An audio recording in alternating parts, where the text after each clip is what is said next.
Çəkin biraz gel. Olacaq buralarda.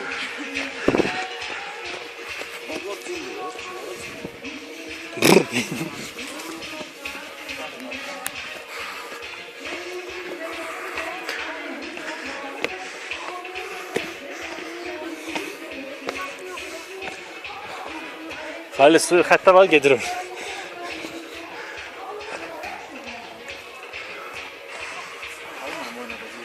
Köy kriminalda. Burada bastırmıştım burada. Ne yapayım? Köy kriminalda. Burada gazdım. Bastırdım.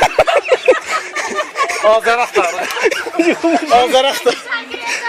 Yıkılmıştım. Yok. Ne yapayım? Nece oldu öldürdüm? Pul götürdüm. Bastırdım. Brangola qazdım, burada başladım, bıçaqla bırakırlardı. Sonra sürüklədim o tərəfə. Hüquqşünas durub da burada. Sana xanım siz meydi burada bastırıblar. Azəri? Hə. O da sımağı yaşadıqdan koluğun arxasına qoşun geçməyəcəksin. Xalil neyse.